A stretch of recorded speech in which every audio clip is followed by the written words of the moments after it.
नमः शिवाय। ओम नमः शिवाय। ओम नमः शिवाय। अथ श्री ब्रह्मांड महापुराणे उत्तर भागे हयग्रीव अगस्त संवादे ललितोपाख्याने सिंह हिंसाद्य रूप कथनम नाम षष्ठोऽध्यायः।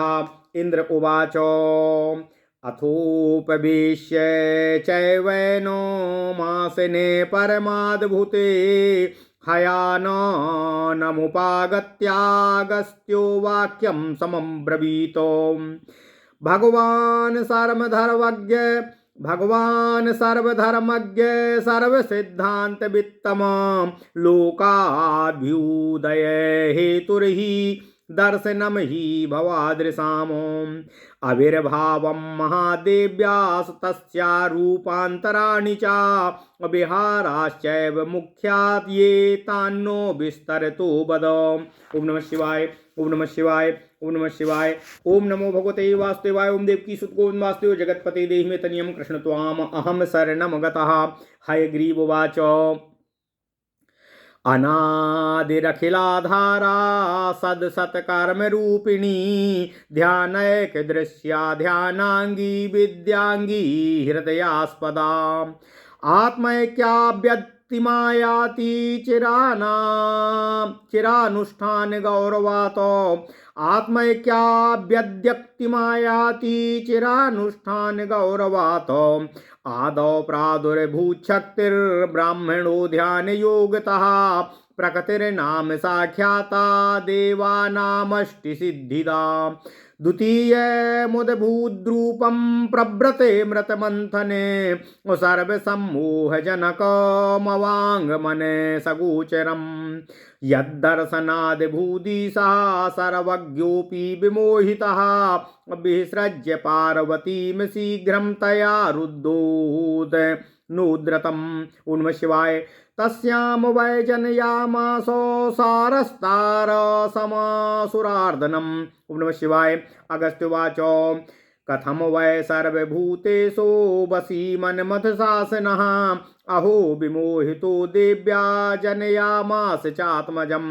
हयग्रीव उवाच पुरामरपुराधीशो विजयसी समृद्धिमानो त्रैलोक्यं पालयामास सदेवासुरमानुषं कैलासो शिखराकारं गजेन्द्रमधिरुह्य सः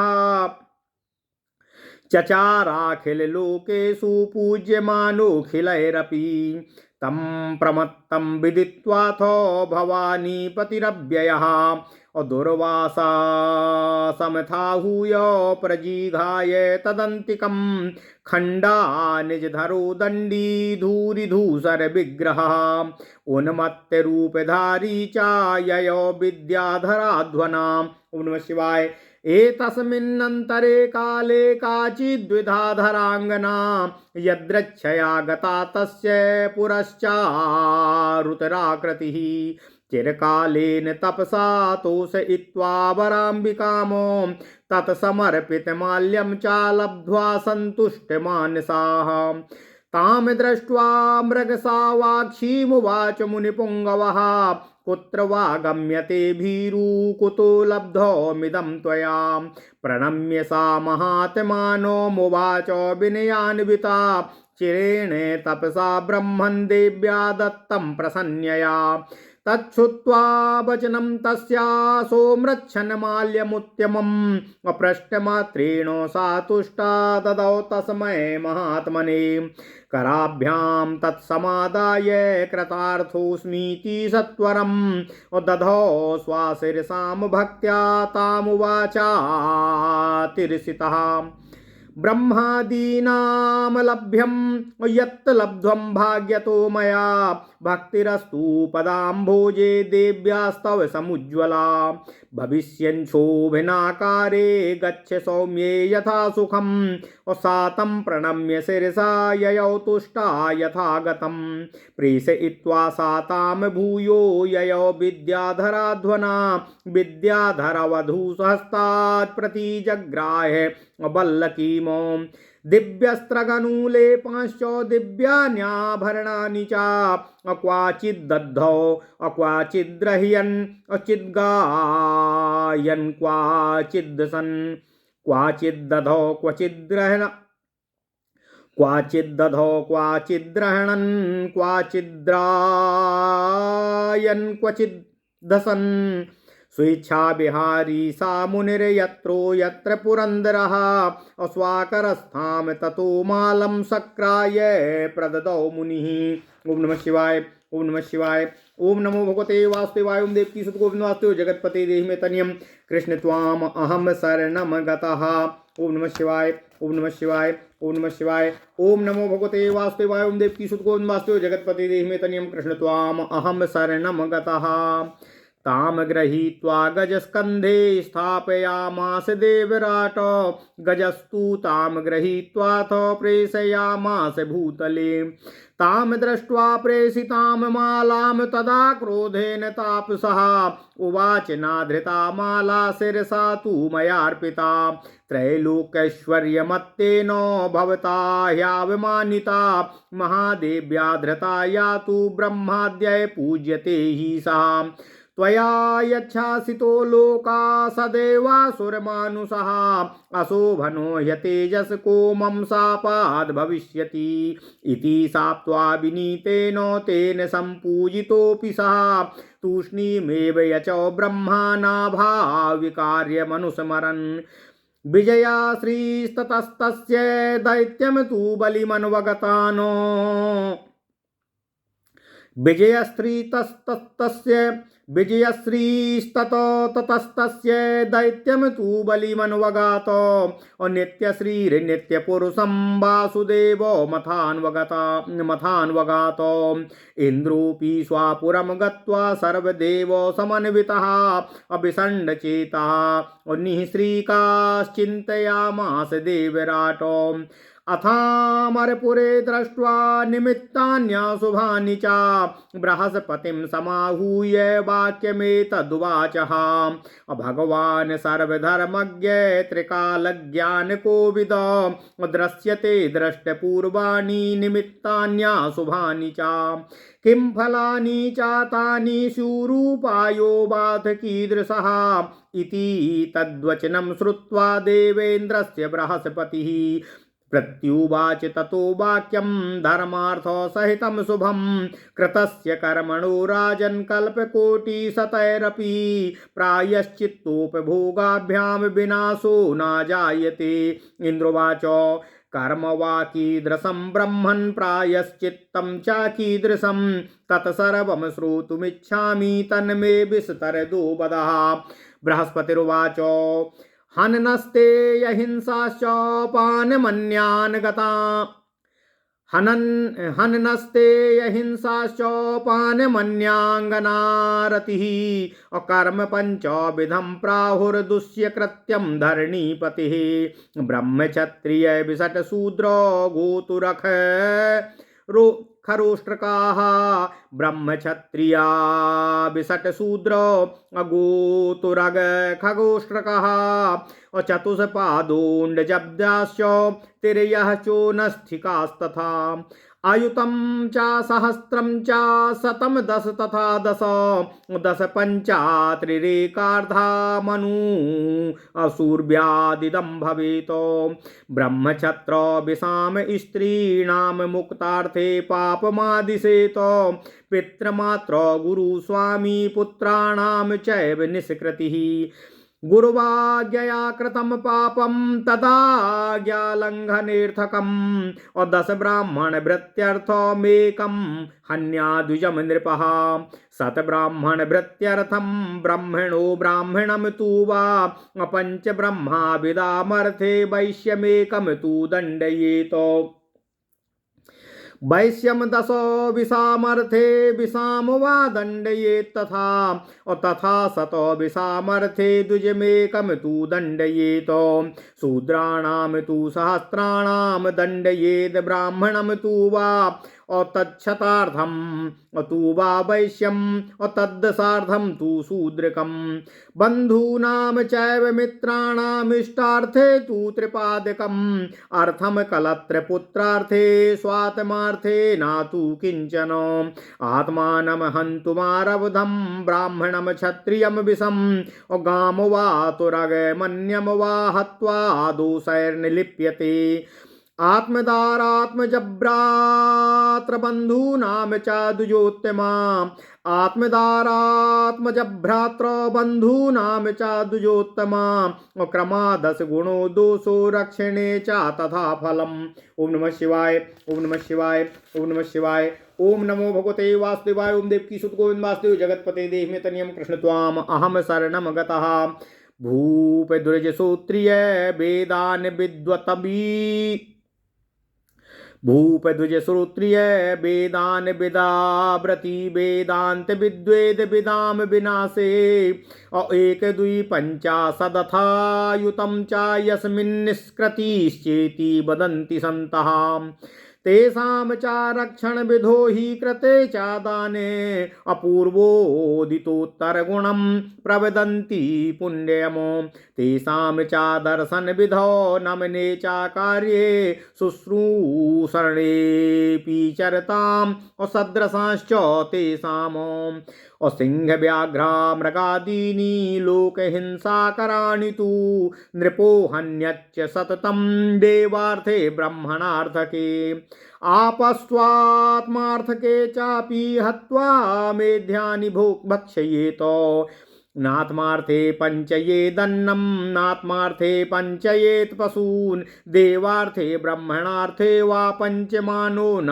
लिप्यते पुरा भगवती माया जगदुज्जीवनोन्मुखी ससर्ज सर्वदेवाश्च तथैवासुरमानुषाणां तेषां संरक्षणार्थाय पशूननि चतुर्दश यज्ञाश्च तद्विधानानि कृत्वा चैवानुवाचः यजध्वं पशुभिर्देवान् विधीनानेन मानवः इष्टानि ये प्रदास्यन्ति पुष्टास्ते यज्ञभाविता एवं प्रवर्तितं चक्रं नानुवर्तयति हया दरिद्रो नारकश्चैव भवेज्जन्मनि जन्मनि देवतार्थे च पितृर्थे तथैवाभ्यागते गुरो महदागमने चैव हन्यन् मेध्यान् पशून् द्विजः आपत्सु ब्रह्मणो मांसं मेध्यमसनन्न दोषभाक विहितानि तु कार्याणि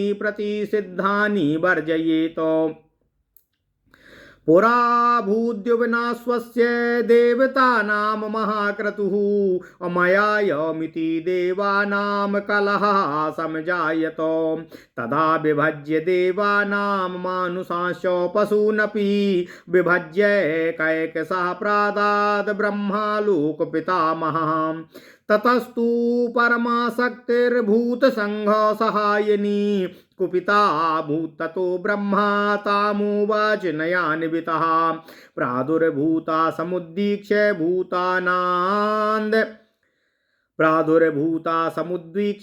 भूतानन्दभयान्वितः प्राञ्जलिः प्रणतस्तुत्वा प्रसीदेति पुनः पुनः प्रादुर्भूता यतोऽसि त्वं कृतार्थेऽस्मि पुरो मम अतत्त्वैतदखिलं कर्मम निर्मितं सुशुभाशुभम्। ओम नमः शिवाय। श्रुतयः स्मृतयश्चैव त्वयैव प्रतिपादितः त्वयैव कल्पिता यागा मन्मुखात् तु महाक्रतो ये विभक्तास्तु पशवो देवानां परमेश्वरी ते सर्वे तावकाः सन्तु भूतानामपि तृप्यते इत्युक्त्वान्तर्दधे तेषां पुर एव पितामहः तदुक्तेनैव विधिना चकार च महाक्रतूनां इयाज च परां शक्तिमहत्वा मेध्यान् पशूनपि तत्त्वद्विभागो वेदेषु प्रोक्तत्वादिहेनोदितः स्त्रियः शूद्रास्तथा मांसमाद दुर्ब्राह्मणं विना आपत्सु ब्रह्मणो वापि भक्षये दुर्वनुज्ञया शिवोद्भवमिदं पिण्डमत्यथ शिवतां गतम् उद्धवस्य पशो हि त्वम् उद्वस्य पशो त्वं हि नाशिवः संशिवो ह्यसि। ओम नमः शिवाय। ओम नमः शिवाय।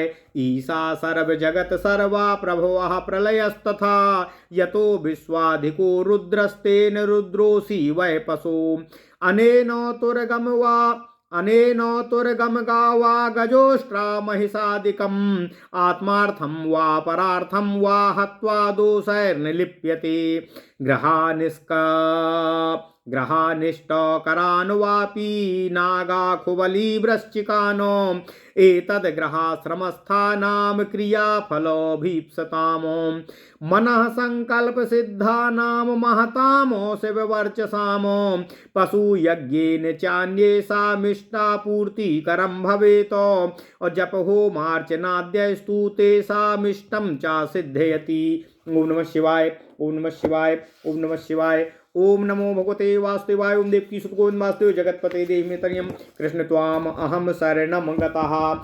ओम नमः शिवाय, ओम नमः शिवाय, ओम नमः शिवाय।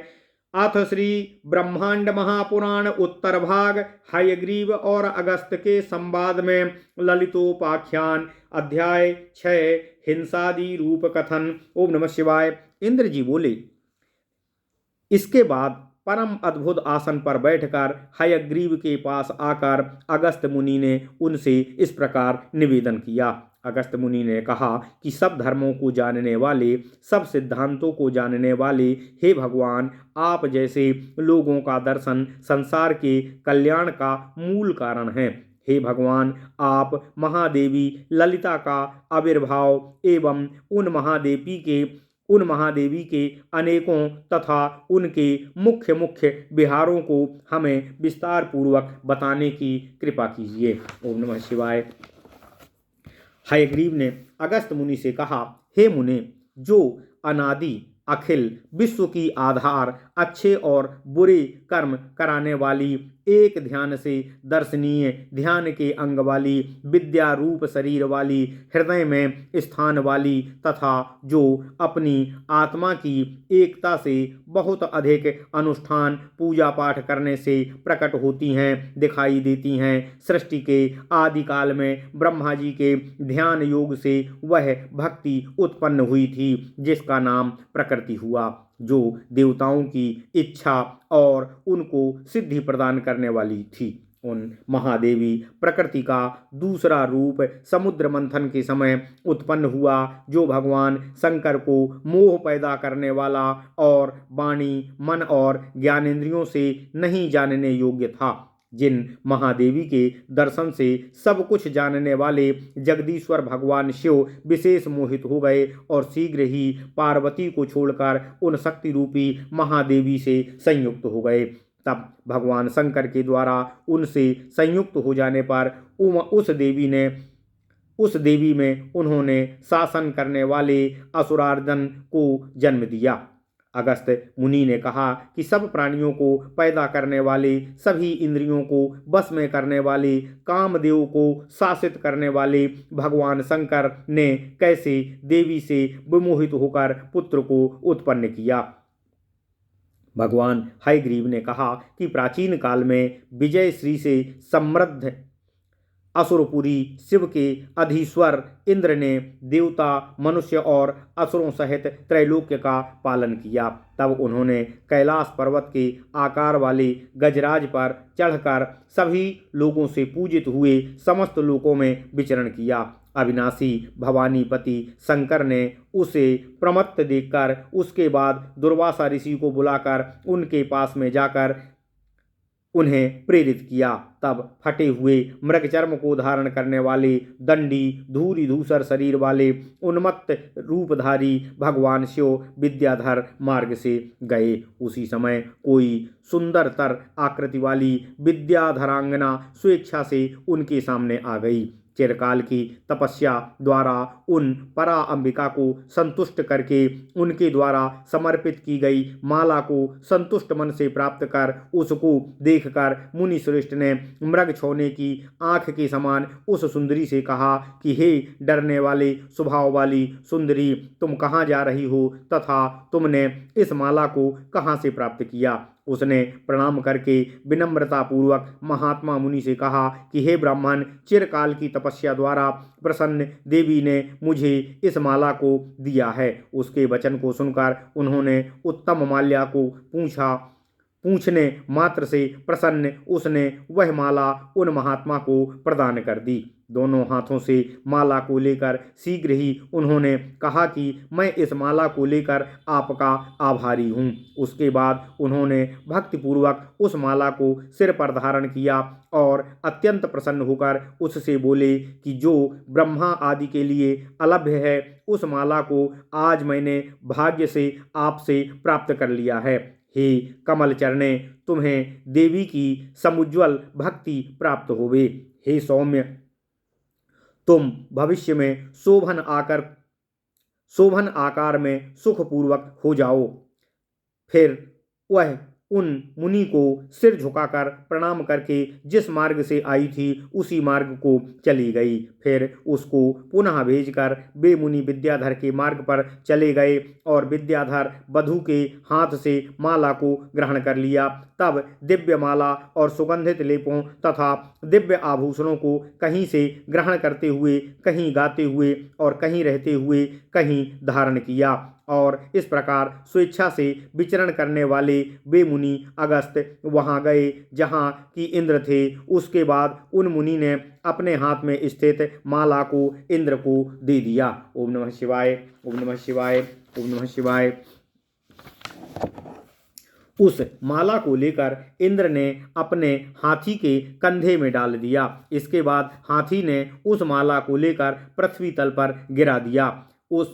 तब उस माला को पृथ्वी पर गिरी हुई देखकर तपस्वी मुनि ने इंद्र से कहा कि तुमने मेरी दी हुई माला को सिर पर धारण नहीं किया। जिस माला को महादेवी ने धारण किया था, ब्रह्मा आदि देवों द्वारा जिसकी पूजा की जाती है, उस माला का तुमने तीनों लोकों के राजा होने के घमंड से अपमान किया है। इसलिए तुम्हारे द्वारा शासित मनुष्यों, असुरों और देवताओं का यह लोक मेरे हिसाब से शोभाहीन और तेजहीन हो जाएगा। इस प्रकार शाप देकर विनम्र इस इंद्र द्वारा पूजित वे मुनि आगे क्या करना है यह याद करते हुए चुपचाप चले गए। उसके बाद उन राजा इंद्र को विजयश्री दैत्यबल बलि को प्राप्त हो गई।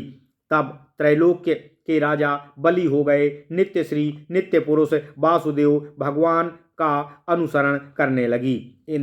इंद्र भी अपने नगर इंद्रपुरी में जाकर सब देवों के साथ दुखी मन और राज्यश्री से रहित होकर चिंता करने लगे। इसके बाद इंद्रपुरी में जाकर अशुभ कारणों को देखकर देवगुरु बृहस्पति को बुलाकर यह वाक्य उनसे कहा कि हे भगवान, आप धर्म को जानने वाले तथा भूत भविष्य वर्तमान तीनों कालों के ज्ञाता हैं। भविष्य में कुछ अशुभ होने की सूचना देने वाले अपशकुन दिखाई दे रहे हैं। इन अपशकुनों के क्या परिणाम होंगे, उनका उपाय कैसा होना चाहिए। इस प्रकार देवेंद्र के इस वचन को सुनकर देवगुरु बृहस्पति धर्म और अर्थयुक्त शुभ वाक्य उनसे बोले। गुरुदेव बृहस्पति ने कहा, हे राजन इंद्र, जो किया हुआ कर्म है उसका फल सैकड़ों करोड़ कल्पों में भी प्रायश्चित अथवा उपभोग के बिना नाश नहीं होता, अर्थात कर्म का फल अवश्य ही भोगना पड़ता है। इंद्र बोले कि हे ब्राह्मण, कैसा कर्म और कैसा उसका प्रायश्चित मैं कुछ समझ नहीं पाया। मैं विस्तार पूर्वक आपके मुखारबिंद से सुनना चाहता हूँ। हे गुरुदेव, कृपया मुझे इसके बारे में विस्तार पूर्वक समझाने की कृपा करें। बृहस्पति ने कहा, हे राजन, हे इंद्र, हनन अर्थात किसी को आघात पहुंचाना, स्तेय अर्थात चोरी करना, हिंसा अर्थात हत्या करना, पान अर्थात शराब और धूम्र आदि का पान करना और अपनी पत्नी के अलावा अन्य स्त्री के साथ संभोग करना, ये 5 प्रकार के पाप कर्म कहे गए हैं। ब्राह्मण, क्षत्रिय, वैश्य और शूद्र, गौ, अश्व, गधा, ऊंट, ये 4 पैर वाले तथा अन्य 4 पैर वाले तथा अंडों से पैदा होने वाले पक्षी आदि तिर्यक योनि वाले जीव तथा जो हड्डी रहित प्राणी हैं, वे सब लाखों, हजारों और सैकड़ों 10, 5, 3 अथवा एकाध ही हैं जो पूर्वकृत कर्मों को अवश्य भोगते हैं। ब्राह्मण, क्षत्रिय और वैश्यों की स्त्रियों के हनन में पाप का आदेश देना चाहिए। पिता, माता, गुरु और स्वामी के पुत्रों का प्रायश्चित है, अर्थात वे प्रायश्चित कर सकते हैं। गुरु की आज्ञा द्वारा किया गया पाप गुरु की आज्ञा के उल्लंघन से होता है। राजा को 10 ब्राह्मणों का पालन करने के लिए एक द्विज को मारना चाहिए, अर्थात 100 ब्राह्मणों की जीविका के लिए एक ब्राह्मण को दंड देना चाहिए। भाव स्पष्ट है। यदि 100 ब्राह्मणों की जीविका एक बहुत धनी ब्राह्मण द्वारा हो सकती है तो उस ब्राह्मण की दौलत में 100 को बांट देना चाहिए। 5 ब्रह्मज्ञानी ब्राह्मणों के लिए एक वैश्य को दंड देना चाहिए, 10 वैश्यों के लिए एक वैश्य को तथा वैश्यों को दंड देना चाहिए तथा 100 वैश्यों के लिए एक वैश्य को दंड देना चाहिए। 100 अथवा 1000 शूद्रों के लिए एक ब्राह्मण को दंड देना चाहिए। उसको 100 का आधा वैश्य को तथा 10 का आधा 5 शूद्र को दंड देना चाहिए। भाई बंधुओं और मित्रों की भलाई के लिए 3/4 धन देना चाहिए। स्त्री और पुत्र के लिए भी 3/4 धन देना चाहिए और अपने लिए कुछ भी नहीं। यदि स्वयं कोई ब्राह्मण, क्षत्रिय, वैश्य, गौ, अश्व अथवा अन्य कोई भी मारने को आए तो उन सब को मारने से कोई पाप नहीं होता है। हे द्विजोत्तम, अपनी पत्नी, अपना पुत्र, अपने भाई बंधुओं को मारने पर 10 गुना पाप होता है तथा उनकी रक्षा करने पर 10 गुना पुण्य फल प्राप्त होता है। ओम नमः शिवाय, ओम नमः शिवाय, ओम नमः शिवाय, ओम नमो भगवते वासुदेवाय। ओम देवकी सुत गोविंद वासुदेव जगतपति देवमेतनियम कृष्ण त्वाम अहम शरणम गतः। राजा, ब्राह्मण, सूत्रीय अथवा अर्थात वेद पाठ करने वाले विप्र, वेदों का ज्ञान रखने वाले, वेदांत को जानने वाले और वेदज्ञों का विनाश करने पर 1, 2, 50 या 10 लाख का प्रायश्चित होना चाहिए, ऐसा संत लोग कहते हैं। तथा यदि ब्राह्मण, श्रोत्रिय, व्रती, वेदज्ञों की रक्षा करने की विधि में तथा उन्हें दान देने से पूर्व जो दंड कहा गया है उससे कई गुना पिंड फल, पुण्य फल की प्राप्ति होती है। यही नहीं, उनका दर्शन करने, उनका नमन करने, उनकी सेवा करने पर तथा उनके साथ समान व्यवहार करने पर भी कई गुना पुण्य की प्राप्ति होती है। सिंह, व्याघ्र, मृग आदि जो संसार में हिंसा करने वाले जीव हैं उन सबको देवताओं और ब्राह्मणों के लिए राजा को मारना चाहिए। यदि अपने ऊपर कोई आपत्ति आ रही हो, भूखे मरने की स्थिति हो, खाने की कोई वस्तु दिखाई न दे, तब ऐसी स्थिति में किसी पशु आदि को मारकर उसका मांस खा लेना हिंसा नहीं होती।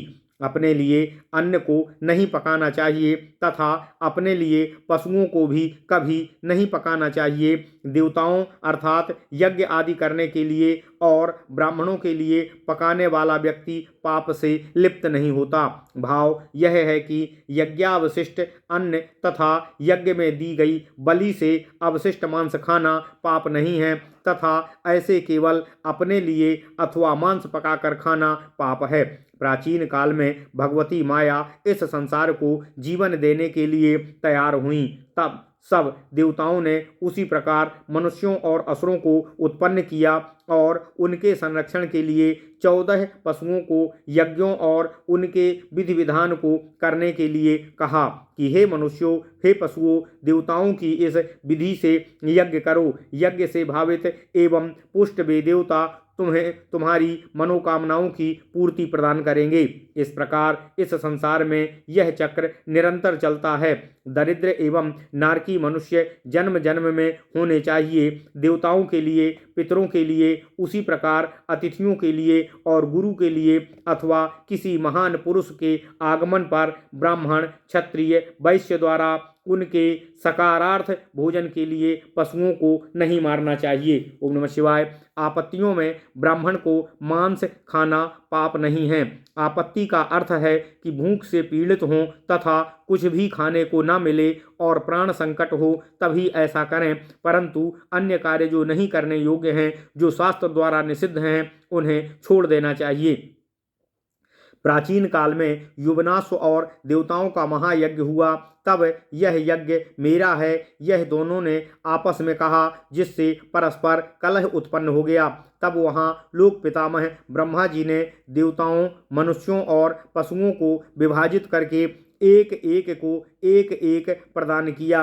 उसके बाद भूत संघ सहायिनी शक्ति कुपित हो गई। उसके बाद नीति युक्त ब्रह्मा जी ने उनसे कहा, उन भूतों की सहायता करने वाली शक्ति को प्रकट हुई देखकर भूतों अर्थात प्राणियों के आनंदमय भय से युक्त ब्रह्मा जी हाथ छोड़कर स्तुति करते हुए बोले कि हे देव, आप प्रसन्न हो जाएं, आप प्रसन्न हो जाएं। हे देवी, जिस कारण से तुम मेरे सामने प्रकट हुई हो मैं धन्य हो गया हूँ। अतः आप ही इस संसार में शुभ और अशुभ कर्म आपके द्वारा ही इस संसार में शुभ और अशुभ कर्म बनाए गए हैं। हे देवी, वेद और स्मृतियाँ ये सब तुम्हारे ही द्वारा प्रतिपादित हैं। तुम्हारे द्वारा महायज्ञों में मेरे मुख से याग अर्थात यज्ञ मंत्र बनाए गए हैं। हे परमेश्वरी, देवताओं के लिए जो पशु विभक्त किए गए हैं वे सब आपके ही हैं तथा आपके भूतों की प्राणियों की तृप्ति के लिए हैं। ऐसा कहकर उनके सामने ही पितामह अंतर्ध्यान हो गए। इस प्रकार उस कहे गए विधि विधान से ही महायज्ञों को प्राप्त किया। तब मेध्य अर्थात यज्ञ के योग्य पशुओं को मारकर पराशक्ति की पूजा की। उनका विभाग वेदों में कहा गया है कि किस यज्ञ में कौन पशु बद्ध है, यहाँ इसका वर्णन नहीं किया जा रहा। अतः स्त्री और शूद्रों को ब्राह्मणों को खिलाए बिना मांस नहीं खाना चाहिए, अथवा आपत्ति काल में ब्राह्मण को भी गुरु के आज्ञा से मांस भक्षण किया जा सकता है। उसके बाद भगवान शिव जी से उत्पन्न वह मांस पिंड शिवत्व को प्राप्त हो गया। हे पशु, शिव जी तुम अशिव नहीं हो, तुम तो सच्चे शिव हो, अर्थात तुम तो कल्याण करने वाले हो। आप ही समस्त विश्व को पैदा करने वाले, समस्त विश्व का पालन करने वाले और प्रलय करने वाले हैं, इसलिए विश्व से अधिक रुद्र हैं। और हे पशु, भगवान शिव आप ही रुद्र हो। कारण से अश्व को, हाथी, ऊंट, भैंसे आदि को अपने लिए अथवा दूसरों के लिए मारकर मनुष्य दोषों से लिप्त नहीं होता। अनिष्ट करने वाले ग्रहों, सर्प, चूहे, बिच्छू आदि के प्रकोपों से भी मनुष्य बच जाता है। यह ग्रह और आश्रम में स्थित यज्ञ क्रिया के फलों को चाहने वाले मन के संकल्पों से सिद्ध महान शिव के पराक्रम को चाहने वालों तथा अन्य इच्छा रखने वालों की इच्छा पूर्ति पशु यज्ञ से होती है। इस प्रकार जप, होम और पूजा अर्चन आदि में उनकी मन की इच्छा सफल होती है। ओम नमः शिवाय। इति श्री ब्रह्मांडे महापुराणे उत्तरभागे हयग्रीव अगस्त्य संवादे ललितोपाख्याने हिंसाद्यस्वरपकथनम नाम षष्ठोऽध्यायः। इस प्रकार श्री ब्रह्मांड महापुराण उत्तर भाग हयग्रीव और अगस्त्य के संवाद में ललितोपाख्यान में 66वां अध्याय पूर्ण हुआ। ओम नमः शिवाय, ओम नमः शिवाय, ओम नमः शिवाय।